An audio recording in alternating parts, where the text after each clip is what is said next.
outside the Alden building today and many other buildings across the University of Portsmouth, along with other colleagues in the public sector, to protest to this government about their cuts. Their cuts in pensions, but not just that, about what they're doing to working people, particularly women in this country right now. People who have not protested or been on a demonstration or have taken industrial action for up to 40 years are here today. It's quite remarkable, and I look forward to finding out this evening when I get home to dry off and to warm up what the impact of this demonstration and this strike was for the government today. Right, brilliant. You know, when you say this affects women more, in what sense is that? Well, most of the women that will have their pensions reduced, have their tax credit reduced, will be made redundant. Most of those people will be women. They're part-time workers on the whole. It affects them more, and it's wrong. And it always ends up that there's always a group within the workplace that is affected, and it is particularly women. Okay, so are policies specifically targeting women? Do you think they've actually, the government have sat down and chosen women as a target? No, they wouldn't be so bold. No, what they're actually doing, it's the fallout of the policies. They wouldn't be able to sit down and actually target women. It's what's happening, it's what's making, this is the effect, the impact of their policies, this is what's happening to women. Okay, what about young men though? Because like when you look at it, there are more unemployed young men in the country than there are young women, and in a way, like they don't have a stable background. I'm not like saying you shouldn't focus on women as well, but ultimately aren't men suffering just as much? Yeah, they are, but I think that was going to happen anyway due to education cuts and everything else. I think that's different policies impacting on young men. There just isn't the work. I think it is impacting on young women as well. I think they are hoiking out the data for young men more than they are women. It's very sad and it's very tragic, and it shouldn't be happening. There's no reason why it should be happening. There's no one's really thought this through. Yeah, we shouldn't all be going broke because of a few bankers wanting to fill their pockets, do you know what I mean? Absolutely not, and don't get me started. Well, thanks a lot for that anyway, cheers. Okay.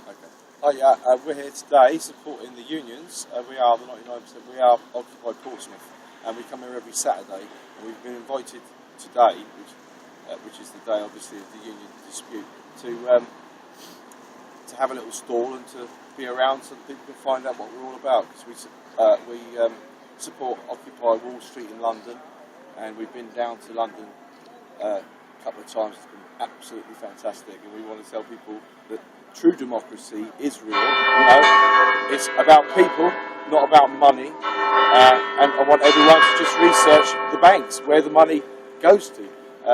These bankers that we've been paying off, what it's all about. You know, they're actually, it's such a big conspiracy, and people are waking up to, and this is what I want people to look at. So that's why we're here, and you know, hopefully loads of people are going to come along and take an interest.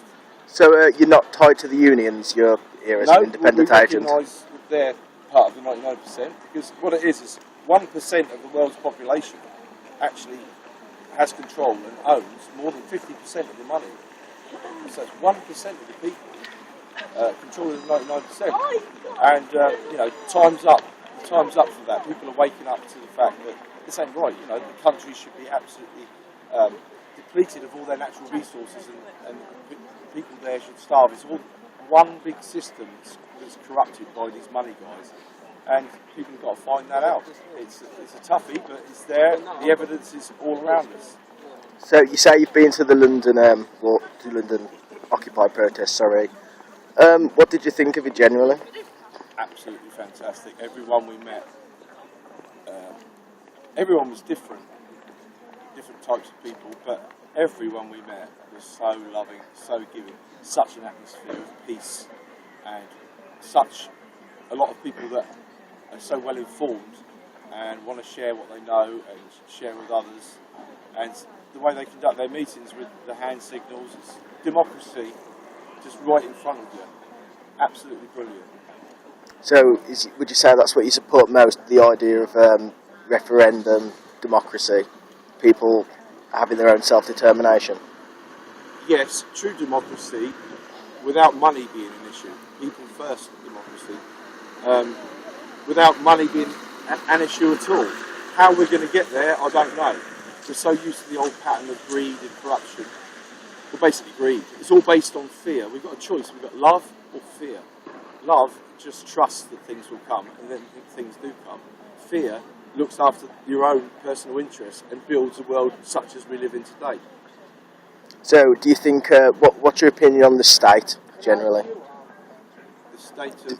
The state itself, as government institutions, do you think they're necessary, or do you think, what do you think the biggest enemy is, basically, the private sector, or I wouldn't say the public sector, but the state I think itself? basically the governments and all the little things linking into the government are just a puppet, basically just a puppet, and they're controlled by funding, by brown envelopes on a large scale, corruption, and it's fear-based. So obviously we've got laws that are necessary, but there's so many corporate laws which aren't actually legal, just brought out on a daily basis, just to protect the corporations. You need to wake up. They are just doing the work of their masters, and it's time. They're only there because we put them there by being asleep for so long. So now we're all waking up. Good morning. Smell the coffee. Right, thanks a lot for that. Cheers.